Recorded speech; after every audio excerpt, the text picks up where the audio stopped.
Magandang gabi sa ating lahat.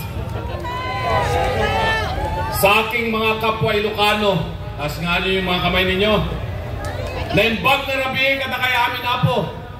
At induman, itiayan nyo itata. Sa mga kapwa ko Pangasinan, masanto siya labit si Kaidmin. Sa ating mga kababayan sa Central Luzon, Pampanga at Tarlac, Baya Pabegi, Kikungan. Sa mga kapwa Bicolano, mare gabi sa inyo, Gabos, at sa ating mga minamahal na Bisaya, maayong gabi kaninyong tanan. At sa ating mga kapatid na Muslim, Assalamualaikum. Alam po ninyo, wala na akong masasabi rito. Nasabi na nung una nagsalita. Si Atty. Vic nagsalita na, Atty. Jimmy nagsalita, at siyempre si Senator Bato nagsalita na. Pero ako'y naka-jacket ngayon. Ang jacket ko ay parang pulis. Sa ating mga kapulisan, kasi membro po ako ng adopted class ako ng Philippine National Police Academy Class of 1988. At marami sa kanila ang nagsasabi, hindi lahat ng mga pulis at napakamaraming mga pulis ang sumusuporta kay Tatay Digong. Yan, kaya ako nag-uniforme ngayon para alam nila na maraming matitinong mga pulis. Kasi galit na ang taong bayan sa mga pulis. Huwag naman po sana. Nakita natin, sinabi at napahinggan natin si Senator Bato kanina, pulis din yan si Senator Bato. Pulis din si Senator Bongo, kasi kami mga adopted classmate ng Philippine National Police. Mga babae, na pakinggan nyo na siguro yung ating mga vlog sa Facebook at saka sa TikTok. Pang-apat na gabi na ngayon na halos hindi tayo nakakapagpahinga, hindi tayo halos natutulog. At yung nangyari noong March 11 na hindi namin malimutan ni Atty. Torion, talagang masamang-masama na yung loob namin noon. Alas 2 pa lang ng hapon, gusto na nilang ikarga si Tatay Digong sa eroplano. Sabi nila, hindi raw sila magkipagtulungan sa ICC. May sulat pa ang Malacanang kay BP Sara ng December 2023 at nakalagay doon na sabi nila na hindi nila papayagan yung ICC na mag-imbestiga o kaya'y huliin si Tatay Digong o sino mang Pilipino na dinimanda nila ng 2017 dahil daw 2019 hindi na nga tayo membro ng ICC. Lahat tayo naniwala sa ganun. Opisyal po yan na kanilang inilagay sa sulat. Pero pagkatapos nun, nabanggit na ni Senator Bato na dahil daw sa pagiging membro tayo ng International Police, kaya daw sila nakipagtulungan doon sa Interpol. Sabi ni Atty. Panelo, sabi niya, bulahin mo ang lelang mo. Sabi ko, huwag nyo na kaming bulahin. Dahil maliwanag na alam nyo na yung Interpol, ahensya lamang po yan ng ICC. Ang ICC ang principal. Kung nakipagtulungan ka doon sa ahente, nakipagtulungan ka na rin sa principal. Because the act of the agent is also the act of the principal. Basic po yan sa aming mga abogado. The agent always follow the principal. Ito ngayon ang sitwasyon natin para sa inyong kaalaman. Masyadong maingay yung mga taga-suporta ng kabila kahit na 20% na lamang sila isang bayanan. Pero maingay sila dahil hawak nila ang media. Hawak nila ang kapangyarihan.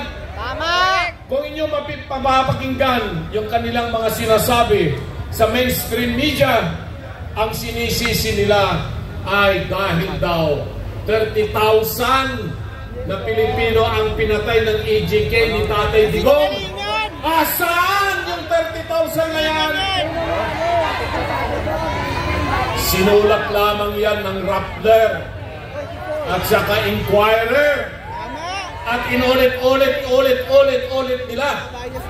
Marami rin sa mga ating mga kababayan ang naniwala nga meron ng 30,000.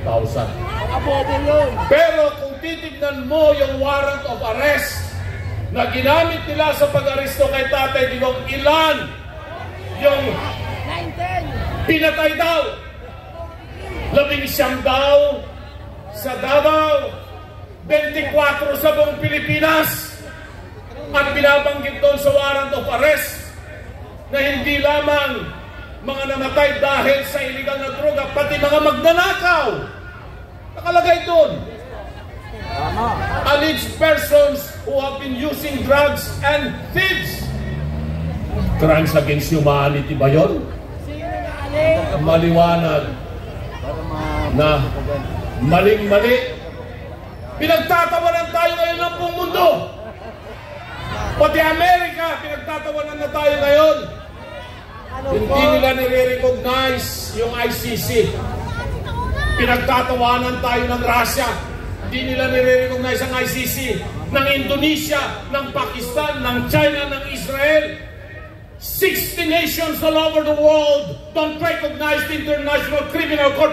But here in the Philippines, despite the fact that we are not members of the ICC, we have surrendered a Filipino, the greatest president ever, Tatay Digong, in the hands of the foreigners. Yan ang nakakasakit sa akin, mga kababayan. 3 gabi po akong halos walang tulog. Tinitingnan ko ako ang nangyari, sinasagot ko lahat yung mga nagdokumento sa akin. Pero kaninang umaga, sabi ko, mamamatay na ako rito kung hindi ko ilalabas yung sama ng loob ko. Kaya po ako'y naiyak kaninang umaga. Umiyak po ako, kahit nasabihin pa ni Mayor Basti with all due respect at ni Atty. Vic Rodriguez, na hindi ito panahon na tumulo ang luha natin.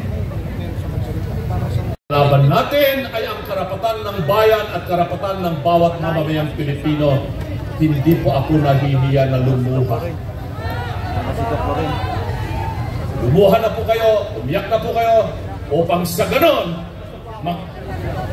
panumbalik ang inyong lakas na labanan itong kasamaan na umiiraw dito sa ating bayan. Pero tama yung sinabi ni Senator Bato, huwag tayong gagawa ng anumang marahas na hakbang para bigyan sila ng pagkakataon na mag-declare ng martial law. Dahil iyan ay kasama sa kanilang plano. Tanggalin nila si VP Sara, ipatalo lahat ang senatorial candidates ng PDP laban Tinsuka, at mag-declare sila ng martial law. Kaya ito, makikita nyo, sino ang mga mastermind? Inaamin nila doon sa aming, hindi naman debate yun, appearance sa media, sa Head Start ni Karen Davila at doon sa On Point ni Pinky Webb. Umapir ako doon. Binanggit ko na kung paano yung ginawa nilang manyobra, illegal na ginawa ng mga kapulisan. Alam na po ninyo yon. Pero sumunod, isang cabinet member, senior cabinet member ang nagsalita. Alam ninyo po, sa batas, meron tayong tinatawag na Doctrine of Qualified Political Agency. Ibig kong sabihin nun, kung ano ang sinasabi ng mga cabinet members, iyon ang sinasabi ng Presidente ng Pilipinas. Kung anong salita ng isang cabinet member, iyon ang salita ng Presidente ng Pilipinas hanggat hindi binabago ng Presidente ng Pilipinas. Ano ang sinamin nitong cabinet member?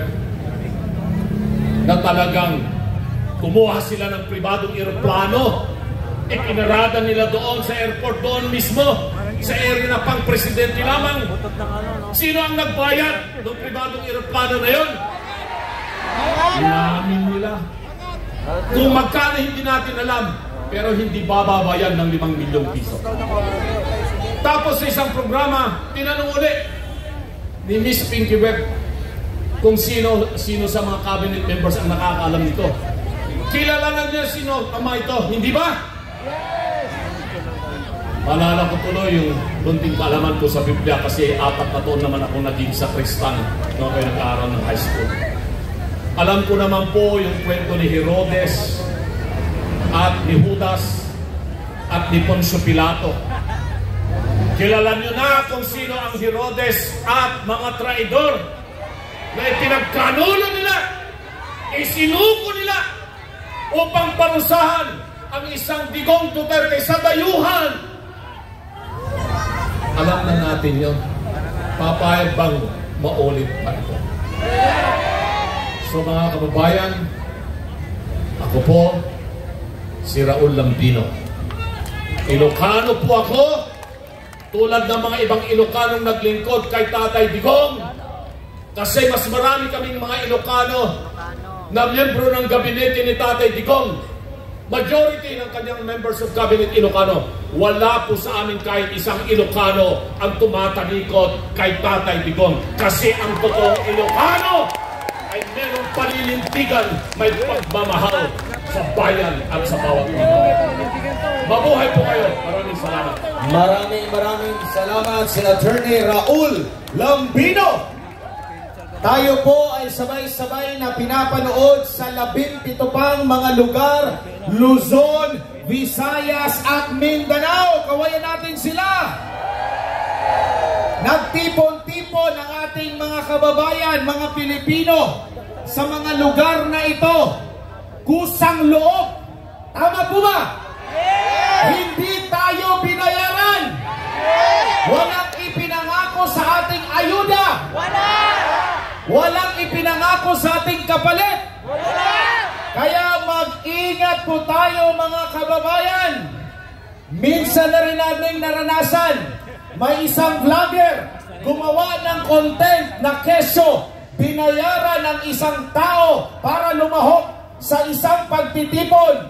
Mag-ingat tayo, baka may mga nag-i-interview ko na dyan, mapa-vlogger man o mainstream media, para ipalabas na binili ang bawat isa sa atin para tumayo dito. Totoo ba yun? Kusang loob, organic. At ang mga nagpapakalat niyan, yung hindi kayang mahakot ang simpatya ng taong bayan, kaya kailangan nila na magbigay ng ayuda. Alam niyo na kung sino ang mga yon. Kaya maging mapagmatsyag kayo sa inyong paligid. Baka may mga nag-i-interview na dyan. Baka may hindi kasama natin na itinanim at ipagmukha na siya ay binili para makapunta rito. Kusang loob ang pagpunta natin dito. Nagkakaisang sambayan ng Pilipino para sa pananalangin na makauwi sa Pilipinas si Tatay Digong.